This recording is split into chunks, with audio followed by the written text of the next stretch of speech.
Good morning, friends. How many of you are art aficionados? Is that the right word? Like you're art fans? Okay, I don't see any hands, so this is going to be an exciting message. That was uphill. You know, we're at the peak right now. We're coming down. I've learned this about art. I've learned that tasteful and tasteless are in the eye of the beholder. So I want to get a sense from you about what you might pay for different types of art. And so I've got four pieces of art that I'll show you. And so whether you buy your art at garage sales or Hobby Lobby or art galleries, when I show you a picture, if you would pay for it, anything at all, just shout it out. $5, $50, $500, $5 million, whatever it is. You don't have to actually buy it. You don't have to have the money. But if you had the money. And so are you good with that? Let me show you the first one. This is the first picture we've got. So it's going to show up right here. There it is, okay? Just, if you would buy it, shout out what you would pay for it. 20, 100, 50, 200. Is it original? Yeah, for the original. This is the original, that's right. Yeah, it's not a postage stamp size print. This is the original. Okay, yeah, I heard from 20 to 200 for this painting, this original of Crown of Thorns. Okay, got a second picture for you, second work of art. How much would you pay for this work of art, if anything? $1 million. Yeah, $1 million for that. Did your daughter do this? Okay, hey, you don't have to give me something above $1 million. If you would pay 5 or 10 or 20, anybody? 20. Thank you. That was a complimentary for me, 20. Thank you for that, okay? So we got a 200, we got a 1 million, got another piece of art. This one is of a hummingbird, the flower. Anybody bid? Would you buy this piece?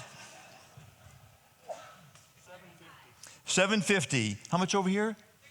$35,000. Anybody else? $1.25 million. I love it. If we were only all rich, right? What we would have in our homes if we were all rich. Yeah. Okay, 1.25 million, and then we had what else did we have over here? We had another high one, 750, 1,000 for that. Okay, last one. I call this Monster Man. What would you pay for Monster Man? I mean, to put up in your home, what would it cost you? What would you be willing to pay to put this in your home? Or maybe how much would you pay to have it taken out of your home, maybe? That's the question. I mean, any bids for Monster Man? Okay, well, let me go back and tell you these are all originals. I think only one actually has been sold, actually. So the first one, this Crown of Thorns that we've got, this was an original done for the harbor for the Good Friday experience. And the artist then gifted this to the harbor. And to us, it is nearly priceless. Now, if you would pay $1 million for it, we would go back to the artist and say there's $1 million, and so it's really yours. But then I would say, but do you tithe off of the stuff you get and everything? So nearly priceless to us. Second one must be a child. And as far as I know, another piece probably never sold, probably hung for at least a season on the refrigerator of proud parents or grandparents, right? And in that sense, as a parent, it's priceless. It's $1 million painting there. Again, probably never sold. Next one. This is an original painted by my wife, Marie, for our 25th wedding anniversary. Yeah, and so honestly, I was wrestling hard with what would I sell it for. And I don't know if I could. I mean, just the significance, the meaning. But truth is, if you gave a figure and my wife heard it, if it were enough, when I was at work one day, she would call you and make the exchange for it. So it's probably purchasable because I value it more than she does. But this one is priceless to me. The last one, Garbage Man, the only one we had no bids for, is the only one that's actually ever sold that I know of. And the buyer paid $110.5 million for Monster Man. And can you imagine that? I mean, that's what has been paid. And what strikes me is the high bidder always establishes the worth of that which has been purchased. I mean, the high bidder establishes, I would pay nothing for that, but I didn't establish value, did I? You would pay nothing, but someone has set the value. It's $110.5 million. The high bidder always establishes the value of that which has been sold. So having said that, I have a question to ask you. How much are you worth? It may feel like a big shift, but it's all going to come. How much are you worth? You have a sense of that? For most of us, it would likely be tied to maybe roles that we play. Maybe some of you are moms or dads, and you have a sense of worth because you're a mom or a dad. Maybe you're a grandparent, maybe you're a brother or sister, but there's some kind of family role that you have, and probably your sense of value probably ebbs and flows with that. Maybe now it's a mountaintop, maybe it's in the bottom of the ocean, but probably tied to role, probably tied to how you think you're doing in the role, certainly tied at one level to what others around you tell you about what you're doing in that role. Maybe it's a role of a job that you have. And maybe there's this sense of value you have because you have the job, and maybe there's some pay with it, maybe there's some attaboys, or maybe they're not. Maybe the pay isn't what you think it should be. Maybe the attaboys never come, and your self-esteem, your self-worth is deeply impacted by that. The roles we play, feedback we get. Maybe for you, maybe you're on social media. Maybe your self-worth this very day has been impacted by social media. How many followings you have? Is that the right word? I just shouldn't ask you. You're my generation, so. Okay, how many followings, how many likes do you get on stuff? Maybe that affects your self-esteem. Maybe it deeply does. But where this is all going to come back to is your worth is most deeply impacted by what someone is willing to pay or sacrifice or give for your life. I'll give you a couple of very small examples about that. When I was maybe this tall and my older brother was just slightly taller than me, the big TV show we liked at the time was called Combat. It was a World War II show, and the hero had this submachine gun in it. I can talk about this in Texas. Some people that do this are going to live stream with us. Second service may not. They may click off then, but so anyway, there was this submachine gun, and it came out as a toy, and it was what we both deeply wanted. My brother's birthday came in August, and I gave him, with my parents' money, I gave him the submachine gun. My birthday wasn't for 5 months later. And so he's got the gun, I don't. And day 2, you know what he does? He sacrifices his submachine gun and gives it to me. Yeah, I was this big, and to this day, I feel like the worth that I sense because he sacrificed something that mattered to him to give it to me. I'll give you another story that was many years after that. So we're in Abilene, Texas. We are 400 miles from the nearest parent. This is our very first pregnancy. We're 2 weeks past due date. Turns out to be a very, very large baby about to be born, but there's this emergency crisis. Heart is stopped. I'm rushed out of the room and sat in a room by myself with no one there for like 3 hours. There was a lady that Marie had met through bird watching. We called her Mama Jean. She was a grandma. And she told us throughout the whole thing, the pregnancy, if you need me, call me. And I called Mama Jean at about 11:30 at night. And Mama Jean came and sat with me for 3 hours until we heard this baby cry coming down a hall as the cart was rolling down. And with Mama Jean sacrificed, she paid that price to sit with me in the middle of the night when I needed her. I mean, my word, to this day, there's this sense of worth about that. So we've been taking this, one of the most favorite carols for many, many years now, O Holy Night, taking some phrases from it. We began with the phrase, long lay the world in sin and error pining. We talked about that. And then last week, Weston did such a good job talking about till he appeared, till Christ appeared. Long lay the world in sin and error pining till Christ appeared. Then the soul felt its worth. There's something about, and the author, the man that wrote the lyrics I spoke about 2 weeks ago, a man named, and again, I will butcher his French name, Placide Cappeau is what I call him. Cappeau was writing that, and he's reflecting on mankind, and he's saying that when just simply because Jesus came, just because of that event outside of mankind, that mankind felt its worth from that. It wasn't that mankind had taken on a new role or done a better job or got a promotion or been paid more money, got a bunch of attaboys. He's saying simply because this event, like Jesus came, because he came, the soul felt its worth. There's a game changer in that, he was saying. And I haven't read a lot about Capot. I don't know that he ever wrote about why he put the lyrics that he did. As I mentioned 2 weeks ago, he was barely attending church when he wrote the lyrics, and sometime after that, he would disappear from the church and the faith, it looked like, for the rest of his life. Maybe just the Spirit prompted him to write down, when Jesus came, the soul felt its worth. But maybe, because Capot seemed to be talking about Luke 2, it's the night of Jesus' birth, and there's this star-filled sky, and there's an angel that appears to shepherds, announces the Messiah's birth, and then there's a host of angels singing, and they go in and they see Jesus there. Maybe he continued reading in Luke 2, because a little bit further down in Luke 2, there's this man who gets to meet Jesus right after his birth, and you can see the sense of enormous value he sensed from that. It's in Luke 2, verses 25 to 32. So this is about 8 days after Jesus' birth. It says, at that time there was a man in Jerusalem named Simeon. He was righteous and devout and was eagerly waiting for the Messiah to come and rescue Israel. The Holy Spirit was upon him and had revealed to him that he would not die until he had seen the Lord's Messiah. That day the Spirit led him into the temple. I love that. So this guy's been so close to God that the Spirit leads him and prompts him. And on this day, he wasn't going to the temple this day, but the Spirit leads him to the temple. So when Mary and Joseph came to present the baby Jesus to the Lord, as the law required, Simeon was there. And he knew. He knew.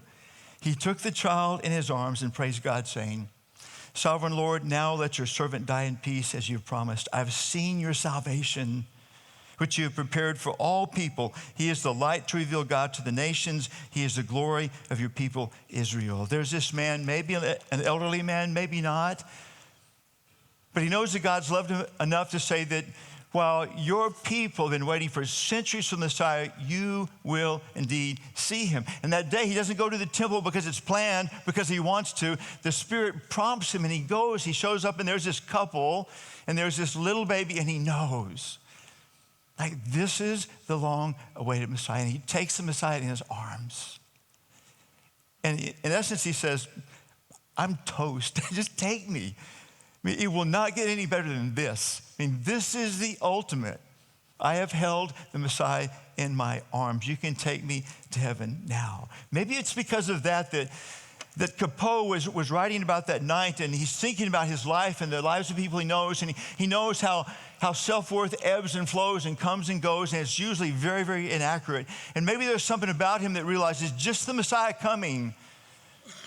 From this man, Simeon, he can tell that there's something that changes about one's self-worth simply because the Messiah has entered into their life. Or maybe it's because when Capot was at church, maybe there was a time or two when the message was around a couple of the letters that Paul wrote. Maybe a message was around Colossians 1:15 and 16. Paul writes, Christ is the visible image of the invisible God. He existed before anything was created and is supreme over all creation. For through him, God created everything in the heavenly realms and on earth. He made the things we can see, the things we can't see, such as thrones, kingdoms, rulers, and authorities in the unseen world. Everything was created through him and for him. Maybe Capot understood. Jesus wasn't, his life didn't begin 9 months prior to that birth. Maybe Capot understood that he has always been the Son of God, always the second person of the deity. Maybe he did realize that Jesus had co-created everything with God the Father. Maybe he understood that. Like, this is who this was. And then maybe he had learned from Paul's writings to the Philippians in chapter 2, verses 6 through 8. Paul would write, though he was God. I mean, keep in mind, he's the co-creator. Though he was God, he did not think of equality with God as something to cling to. Instead, he gave up his divine privileges. He took the humble position of a slave and was born as a human being. Pause right there. He was born to this disgraced, unwed mother. Remember virgin birth? He had a cattle trough for a cradle. He became an infant refugee from his government's attempts to kill him. This was the one with all power who created everything, including those who would want to kill him. He created everything. This was his entry into this world. When he appeared in human form, the incarnation, Christmas, he would then humble himself over time in obedience to God and die a criminal's death on a cross. Maybe Capot had this concept that the poem he was writing about Jesus coming had a much bigger picture, a much longer storyline back to eternity past and to eternity future.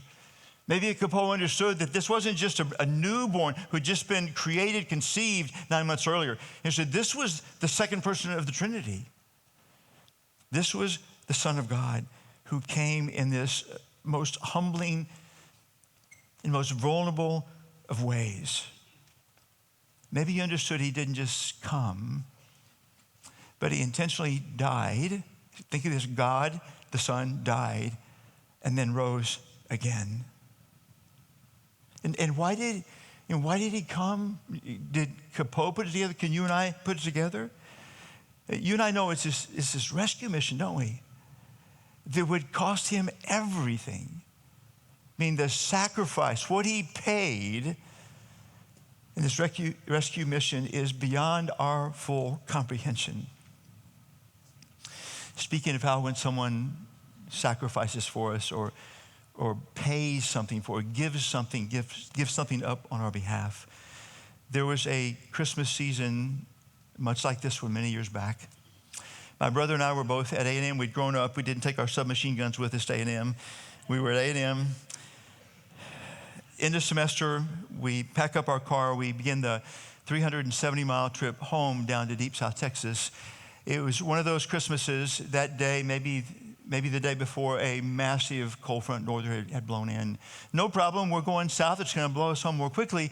And except that partway home, maybe a third of the way home, the car goes out. There's a belt that breaks, and we're stalled on the side of the road. And some of you can't even conceive of this, but there was once a day where there were no cell phones.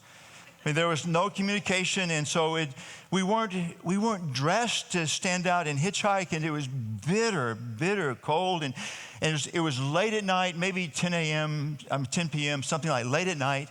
And so we're standing out hitchhiking, and car after car, which are not many, they go past us. Finally, a pickup pulls over.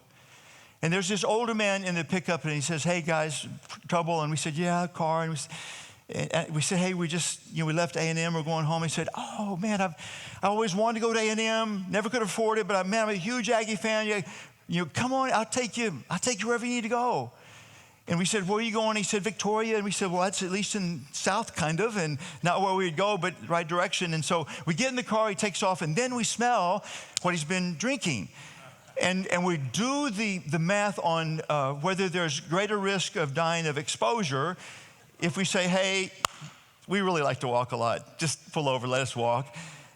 Risk of exposure and dying to exposure, or risk of dying in a car wreck. And so we stay in the truck, and by God's grace, we make it to Victoria, drops us at the cheapest motel we can find, which was good for us. And this motel, we got to a payphone, we called my parents. By then it's late.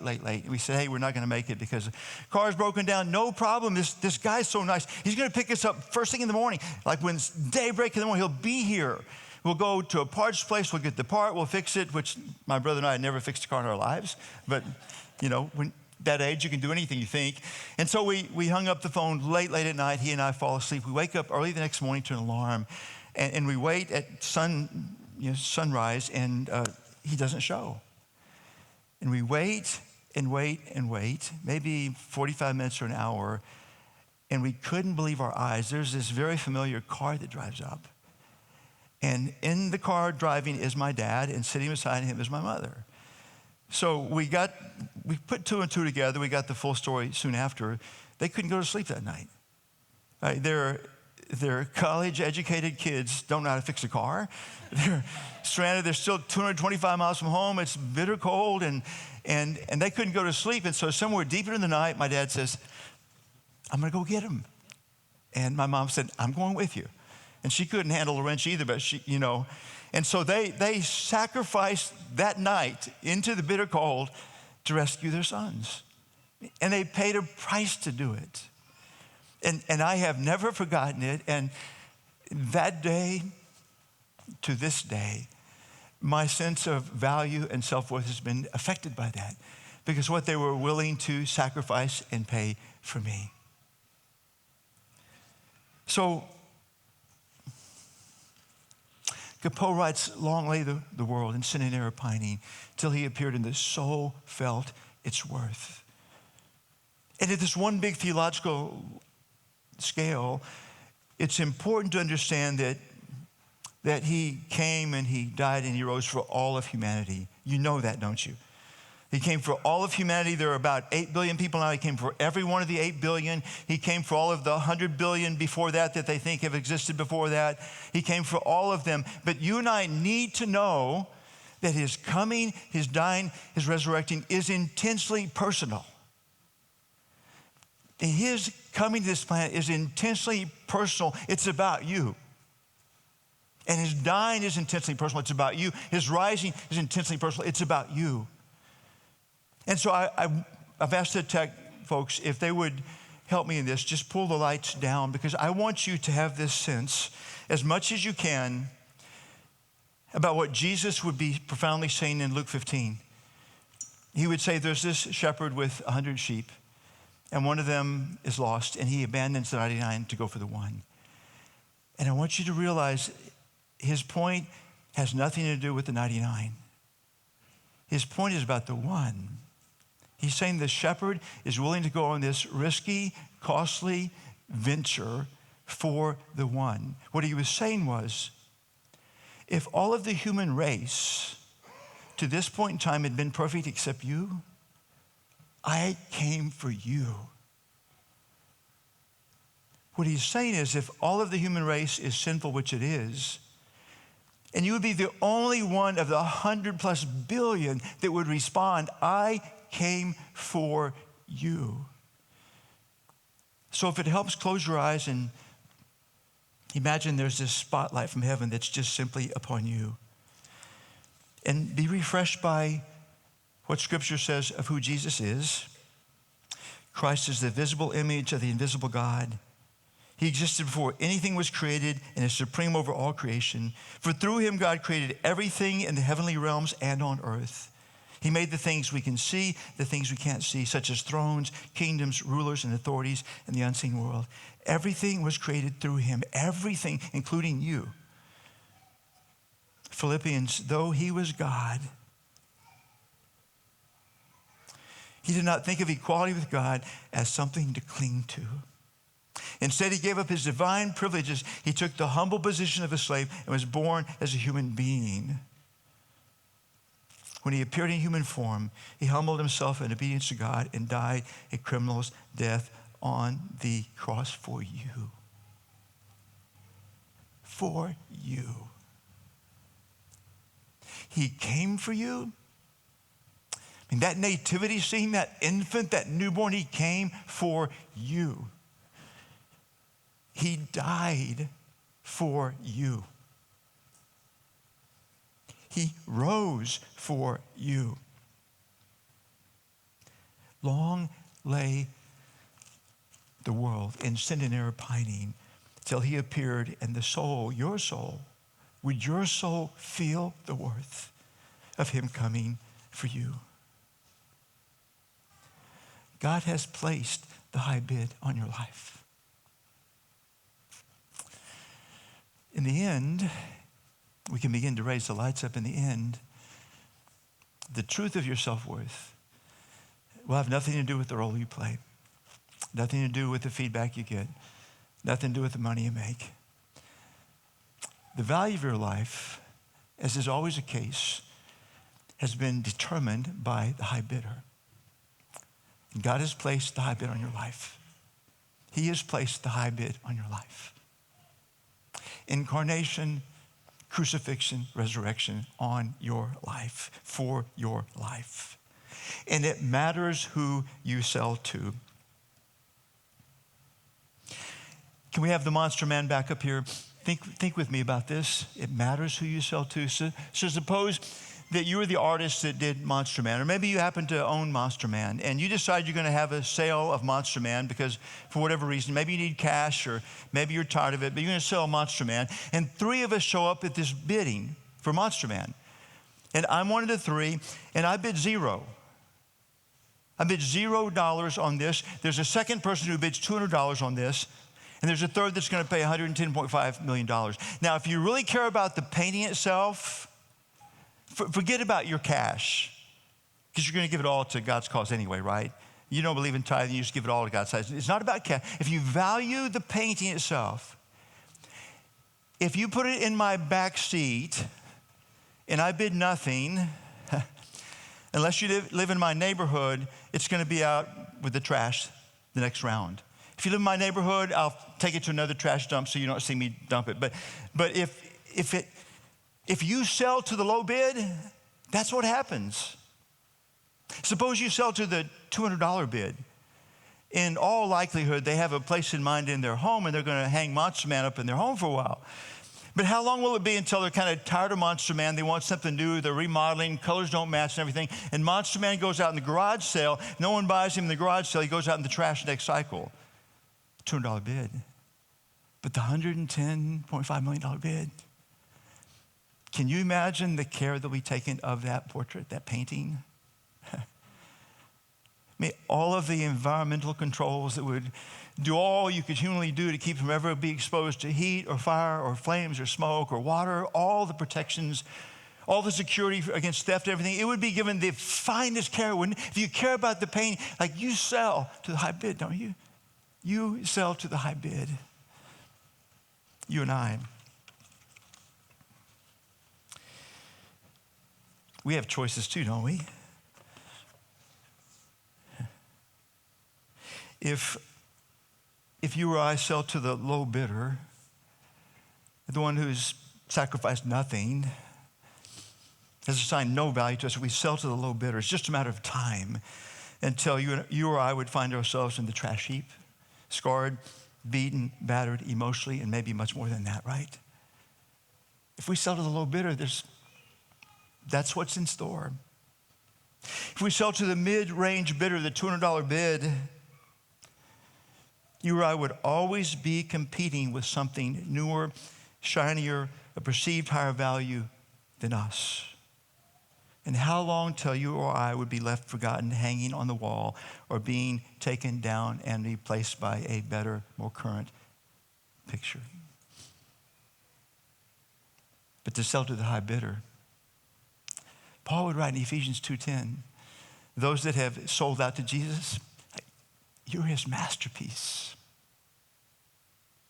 $110 million doesn't begin to touch the price he paid. You're his masterpiece. When you sell to the high bid, you're treated as a treasure. Jesus would say, I've come to give you life in all its fullness. Who have you sold out to? Have you sold out to the high bidder? Have you done that? Can you freshly recognize your worth because of the price he paid for you? Not for us, for you. You have this fresh sense of how much you were really worth? You have a fresh sense of how much he really cares? Can you look back at your life and see places he stepped in and cared for you and protected you and guided you? Can you have fresh confidence about the days ahead because you've sold to the high bidder? But if you've not done that yet, if you've sold to a lower bidder, you have to cash that out and sell out to this higher bidder. You have to. You have to. Because every lower bidder will leave your life wanting. Long lay the world in sin and error pining till he appeared and the soul felt its worth.